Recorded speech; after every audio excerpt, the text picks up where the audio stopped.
Hello friends. आज मैं जो आपके लिए वीडियो लेकर आया हूँ उसका टाइटल है जीवन की परिस्थितियाँ या सर्कमस्टांसेस इन आवर लाइफ।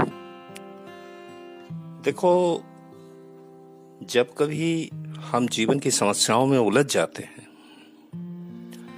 या अनायास ही अपने जीवन अपने भाग्य को कोसने लगते हैं,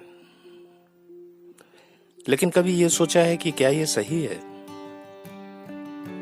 मेरा मानना यह है कि शायद हम कल्पनाओं में ज्यादा घिर जाते हैं और कल्पनाएं जब तक यथार्थ के धरातल पर आकर एक किसी संरचना का रूप नहीं लेती है तब तक हमारे जीवन की दिशा नहीं बदलती, और जब दिशा नहीं बदलती तो दशा भी नहीं बदलती है। जीवन एक चलायमान चीज है, स्थिरता उसका अंत है। इसके निरंतर चलने वाले चक्र में परिस्थितियां कभी अनुकूल भी आ सकती हैं, कभी प्रतिकूल भी आ सकती हैं। तो रुकना या घबराना नहीं है, बिखरना नहीं है। हकीकत में वो तुमको एक मौका देने के लिए आई है कि दोबारा से सोचो कहां पर गलत हो जो फंस गए। घर से निकलते हो किसी भी जगह जाने के लिए और मान लो रास्ते में जाम लगा है, अब क्या करोगे? तुम तुरंत अपना दिमाग लगाते हो, कोई दूसरा रास्ता ढूंढते हो और तुरंत उस रास्ते को पकड़ के जहां जाम नहीं होता है अपनी मंजिल तक पहुंच जाते हो। तो हकीकत में हमारे जीवन में भी इस तरीके के बहुत सारे जाम लगते हैं, लेकिन हम मदद का इंतजार करते हैं कि कोई आएगा, हमको जाम से निकालेगा, फिर हम अपनी मंजिल तक पहुंचेंगे। करना ये नहीं है। जैसे वहां पर तुमने अपना दिमाग लगाया था और एक नया रास्ता ढूंढकर और तुम अपनी मंजिल तक पहुंच गए थे, उसी तरीके से यहां पर भी तुमको अपना दिमाग लगाना है और अपनी मंजिल तक पहुंचना है। किसी मददगार का इंतजार मत करो। शरीर रूपी वाहन है ना तुम्हारे पास, स्टार्ट करो और तुरंत दूसरा रास्ता पकड़ लो और निकल जाओ। देखो, एक मोची था, गरीब पर किस्मत वाला था। जिस मालिक के यहां वो नौकरी करता था, मालिक बहुत ही धनवान था, परंतु उसके कोई संतान नहीं थी। मोची बड़ा ही ईमानदार, सेवा भाव वाला था। मालिक की सेवा भी करता था और ईमानदारी से काम भी करता था, और इतना काम करता था कि मालिक को उससे मुनाफा भी होता था। मालिक का अंतिम समय आया, सारी संपत्ति मोची के नाम कर दी उसने। बहुत सारा धन आ गया। जब धन आ गया तो दिमाग भी चलने लगा। जब धन आ गया तो यार दोस्त भी आने लगे। जब धन आ गया तो अनेक तरीकों की सलाहें भी मिलने लगी। और दूसरों के कहने पर मोची ने एक बड़ा सा होटल खोल दिया और अपनी सारी संपत्ति उसमें लगा दी। अब अनुभव तो था नहीं होटल चलाने का। कुछ ही समय में घाटा लगने लगा।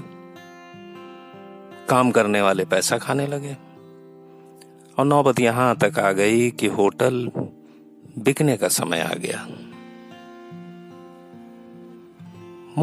मोची जो था वो बड़ा ही होशियार था, दिमाग वाला था। उसने कुछ दिन गंभीरता से विचार किया और सलूशन के तौर पे उसने क्या किया, उसने अपने एक मित्र जो खुद होटल चलाते थे उनको अपना होटल किराए पर दे दिया, और जो पैसा उससे आने लगा उसको इकट्ठा किया और उस पैसे को इकट्ठा करके एक छोटी सी जूते की दुकान खोल दी, जिसका उसे पूरा अनुभव था। अब धीरे धीरे क्या हुआ, जूते की दुकान चलना शुरू हुई। और इतना चलने लगी कि मोची के पास फिर से पैसा आने लगा। उधर दूसरी तरफ उसको होटल का किराया तो मिल ही रहा था। धीरे धीरे स्थिति ये हुई कि वो फिर से धनवान हो गया। कहने का मतलब मेरा यह है कि कुछ परिस्थितियां आती हैं, कुछ हम खुद बना लेते हैं। मालिक द्वारा सारी संपत्ति मोची को देना, यह परिस्थिति आई थी जो अनुकूल थी। होटल खोलकर मोची का अपनी सारी संपत्ति को लगा देना, ये उसने क्या किया? एक प्रतिकूल परिस्थिति खुद बना ली अपने लिए, जिसका उसे अनुभव नहीं था। इसके बाद होटल किराए पर देकर जूते की दुकान खोलना प्रतिकूल परिस्थिति का सही इलाज किया गया और जीवन को फिर से रास्ते पर लाया गया। तो ऐसे ही हमें भी अपने दिमाग को खुला रखना है, क्योंकि तुम्हारी खूबियां और कमियां तुमसे अच्छा कोई नहीं जानता। तो तुम जिन अच्छाइयों को अपने अंदर रखते हो, उन रास्तों को पकड़ो।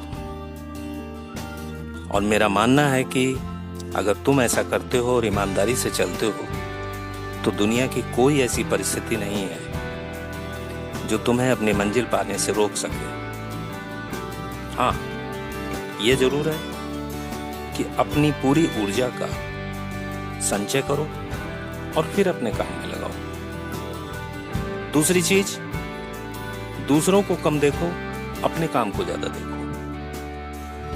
अगर कहीं फंसते हो तो गंभीरता से विचार करो, क्योंकि वो फंसाव जो है वो हकीकत में तुम्हारा एक गुरु बनकर आया है सामने। वो तुमसे पूछने आया है कि भाई, यहां पर आप गलती कर रहे हो, इसको सही करो, तो फिर आपका काम भी आगे बढ़ेगा।